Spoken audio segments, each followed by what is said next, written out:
6 главе книги «Бытия» всего 4 строки. 4 строки, которые почти никто не объясняет. Сыны Божии увидели дочерей человеческих и взяли их себе в жены.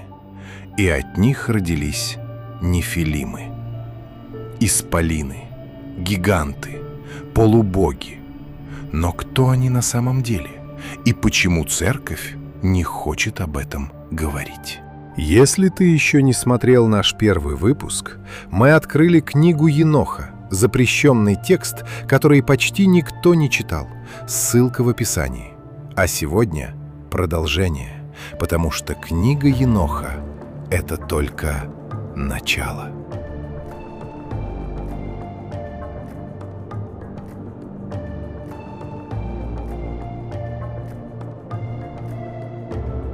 Итак, начнем с того, что записано прямо в Библии.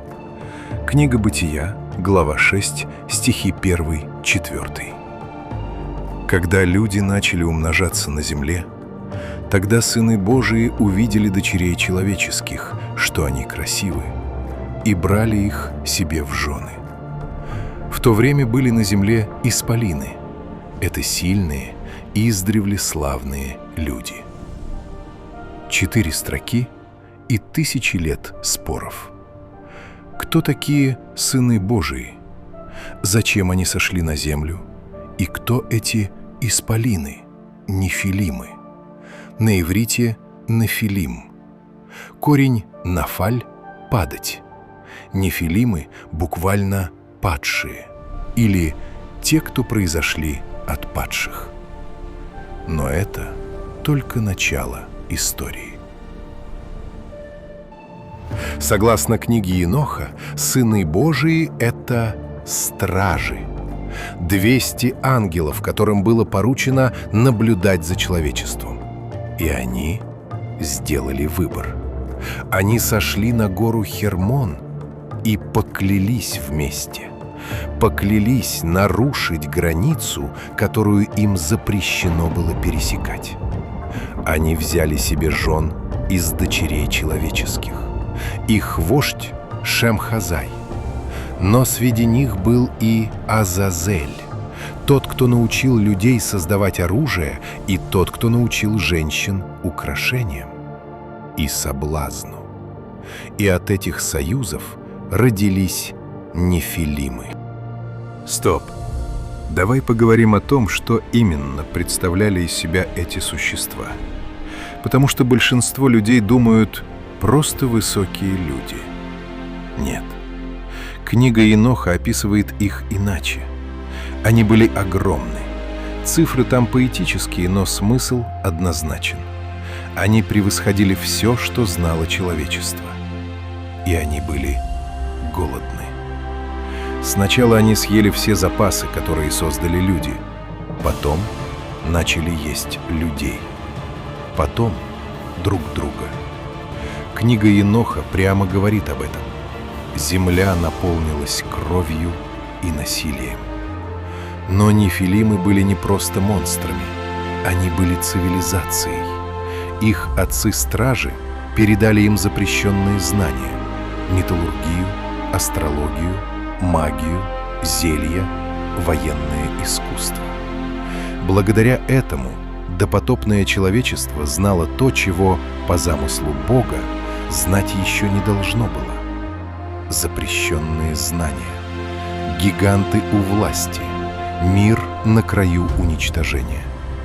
Именно это увидел Бог, когда раскаялся, что создал человека.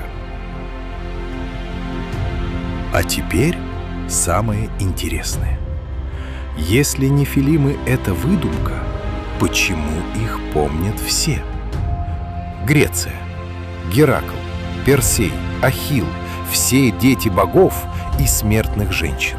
Все обладают нечеловеческой силой. Один комментатор под нашим видео написал точно: Голливуд сделал из греческих полубогов героев, но в действительности они были разрушителями. Шумер, Гильгамеш — на 2/3 бог, на 1/3 человек. строитель великих городов, правитель, тиран. Его эпос — один из древнейших текстов на Земле, написан за 1000 лет до Библии. Индия, асуры — существа, рожденные от союза небесного и земного, воевавшие с богами и людьми. Майя, Египет, Ирландия — коренные народы Северной Америки. Везде предания о гигантах, полубогах, существах от союза неба и земли. Это не совпадение. Это коллективная память человечества. Именно поэтому пришел потоп. Книга Бытия говорит: «И увидел Бог, что велико развращение человеков на земле, и раскаялся Бог, что создал человека». Но почему? Что так испортило творение? Книга Еноха отвечает прямо: нефилимы. Их насилие, их каннибализм, их запрещенное знание, превращенное в оружие.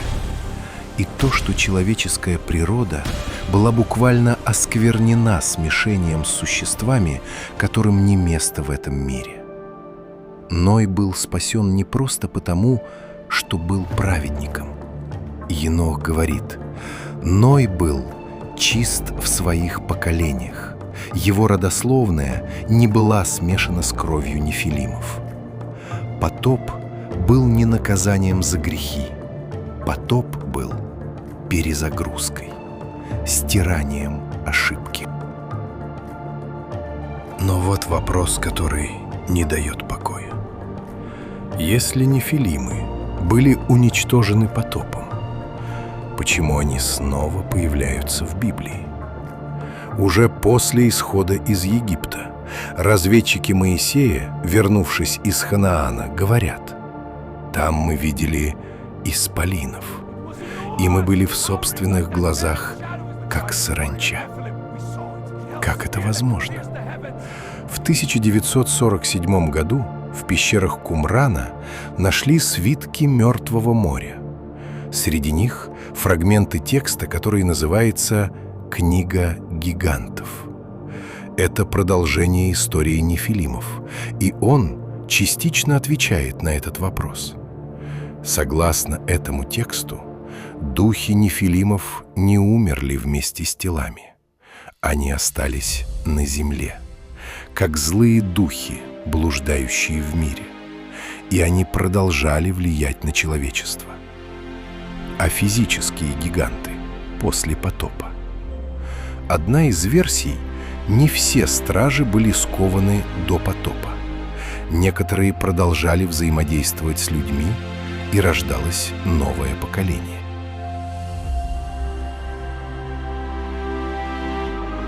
Именно поэтому в Библии так много войн с гигантами. Это не просто метафоры. Голиаф. Его рост 6 локтей и 5, около 3 метров. И у него было 4 брата-великана. Все они упоминаются во 2 книге Царств. Ог, царь Васанский, его кровать была 9 локтей в длину, почти 4 метра. Моисей лично вел войска против него. Анакимы, Рефаимы, Зузимы, Эмимы — все эти народы гигантов упоминаются в Ветхом Завете, и все постепенно истребляются народом Израиля. Это была не просто война за землю, это была военная кампания по очищению земли от потомков нефилимов. Намеренная, систематическая, Богом санкционированная. А теперь вопрос, который не дает покоя современным исследователям. По всему миру, от Перу до Египта, от Ирландии до Индии, в XIX и XX веках находили скелеты необычно высоких людей. 2,5 метра, иногда больше. иногда с 6 пальцами на руках и ногах, точно как у братьев Голиафа в Библии. Американские газеты XIX века «Смитсониан», «Нью-Йорк Таймс» публиковали эти находки, фотографии, описания. Потом находки исчезали. В музеях их нет. В официальной науке о них не говорят. Смитсоновский институт в США обвиняли в намеренном уничтожении таких артефактов. Это теория, но она основана на реальных документальных свидетельствах. Вопрос не в том, верить ли в нефилимов. Вопрос в том, почему именно эти факты так тщательно замалчиваются. Почему тексты, которые говорят об этом, книга Еноха, книга Гигантов, книга Юбилеев, оказались за пределами официальной Библии. Нефилимы — это не просто легенда. Это пропущенная глава истории человечества.